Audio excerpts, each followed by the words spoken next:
बिस्मिल्लाहिर्रहमानिर्रहीम। Lecture of general science for 9th class.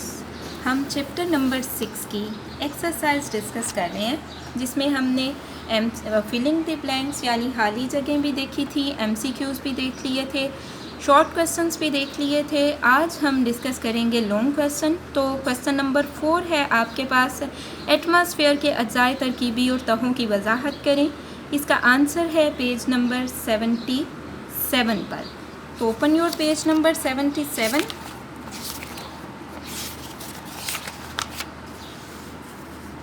यहाँ से यहाँ तक आपके पास क्वेश्चन नंबर 4 का आंसर है। अज्जाए तरकीबी क्या है? एटमॉस्फेयर की अगर हम बात करें तो उसमें नाइट्रोजन है, ऑक्सीजन है, कार्बन डाइऑक्साइड है, हीलियम, आर्गोन वगैरह जो हैं वो मौजूद हैं। और अगर हम एटमॉस्फेयर की लेयर्स की बात करें तो इसकी लेयर्स 4 हैं। ट्रोपोस्फेयर है, स्ट्रेटोस्फेयर है, मीजोस्फेयर है और थर्मोस्फेयर है। सो यहाँ तक आपके पास क्वेश्चन नंबर 4 का आंसर है। नेक्स्ट हम बात करते हैं क्वेश्चन नंबर 5 की।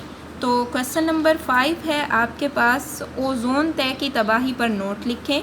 इसका आंसर है पेज नंबर 78 पे। Open your page number 78। ये है ओजोन तय का खात्मा। यहाँ से यहाँ तक इसका आंसर है। सबसे पहले आपको ये पता होना चाहिए कि ओजोन बेसिकली है क्या। ओजोन बेसिकली O3 यानी ट्राई एटॉमिक ऑक्सीजन है, जो किस लेयर में प्रेजेंट है? स्ट्रेटोस्फेयर में प्रेजेंट है। और इसका फंक्शन क्या है? ये ज़मीन के गिर्द एक हिफाजती गुलाफ बनाती है और अल्ट्रावायलेट शॉन्ग को ज़मीन तक पहुंचने से रोकती है। सो यहाँ से यहाँ तक आपके पास क्वेश्चन नंबर 5 का आंसर है।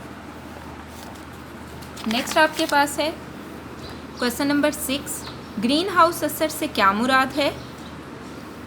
ग्रीन हाउस असर के पैदा होने की वजूहात और इसके माहौल पर असरात लिखने हैं। ठीक है, कि ग्रीन हाउस की हम डेफिनेशन लिखेंगे, उससे क्या मुराद है, उसकी वजूहात क्या हैं, क्यों ग्रीन हाउस जो है वो बेसिकली ग्रीन हाउस गैसेस किस तरह से पैदा होती हैं और ग्रीन हाउस किस तरह से पैदा होता है और उसके माहौल पर क्या असरात हैं, ये हम देखेंगे। इसका आंसर आपके पास है पेज नंबर 80 पे।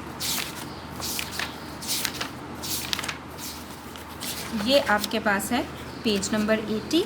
सबसे पहले ग्रीन हाउस इफ़ेक्ट की डेफिनेशन यहाँ से यहाँ तक लिखेंगे। देन आपके पास वजूहात हैं कि किस तरह से ग्रीन हाउस जो है वो गैसेस क्रिएट होती हैं और किस तरह ग्रीन हाउस इफ़ेक्ट का सबब बनती हैं, वो आपके पास यहाँ से यहाँ तक है। और ग्रीन हाउस इफ़ेक्ट के असरात क्या हैं वो आपके पास ये हैं। सो इसका आंसर आपके पास यहाँ से यहाँ तक है। ठीक है, ग्रीन हाउस गैसेस जो हैं वो ज़मीन को कवर कर लेती हैं, जिसकी वजह से क्या होता है कि सूरज से आने वाली शुआएं उसके अंदर तो दाखिल हो जाती हैं, लेकिन लॉन्ग वेवलेंथ वाली शुआएं बाहर नहीं निकल सकती, जिसकी वजह से ज़मीन का टेम्परेचर बढ़ रहा है। ठीक है, नेक्स्ट आपके पास है क्वेश्चन नंबर 7, इंसानी सरगर्मियाँ माहौल को किस तरह से मुतासिर करती हैं, वजाहत करें। इसका आंसर आपके पास है पेज नंबर 81 पे। Open your page number 81। जी, ये आपके पास है। ठीक है, अब ये तो आपके पास क्वेश्चन की फॉर्म में है, यहाँ से आप नहीं लिखेंगे बल्कि ये क्या भी आप काट देंगे। ठीक है, यहाँ से आप स्टार्ट करेंगे। यहाँ से इंसानी सरगर्मियों के नतीजे में एटमॉस्फेयर में शामिल होने वाली ग्रीन हाउस गैसों से ज़मीनी टेम्परेचर में इजाफ़ा हो जाएगा। ठीक है, ये क्वेश्चन मार्क काट दें। जाएगा की जगह पे आप लिखेंगे इजाफ़ा हो रहा है।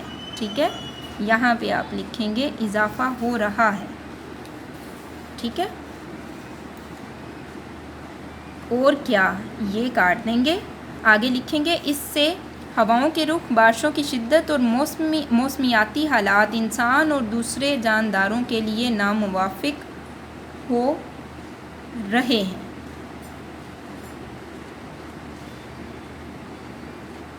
ठीक है, और आगे यहाँ तक, यहाँ से स्टार्ट करेंगे, क्या नहीं लिखेंगे। ज़मीनी टेम्परेचर में इजाफ़ा हो जाएगा, ये जाएगा काट दें, इजाफ़ा हो रहा है लिखेंगे। यहाँ से और क्या काट दें, इससे हवाओं के रुख, बारिशों की शिद्दत और मौसमियाती हालात इंसान और दूसरे जानवरों के लिए नामुवाफिक हो रहे हैं, और आगे यहाँ तक। सो ये आपके पास इस क्वेश्चन का आंसर है, इंसानी सरगर्मियों के आबो हवा, हवाओं और मौसम पर असरात। नेक्स्ट आपके पास है क्वेश्चन नंबर 8, आबी आलूदगी की वजूहात, असरात और खात्मे के लिए किए जाने वाले इक़दाम लिखें। इसका आंसर आपके पास है पेज नंबर 83 पे। Open your page number 83। जी, ये आपके पास आबी आलूदगी है, यहाँ से यहाँ तक इसका आंसर है।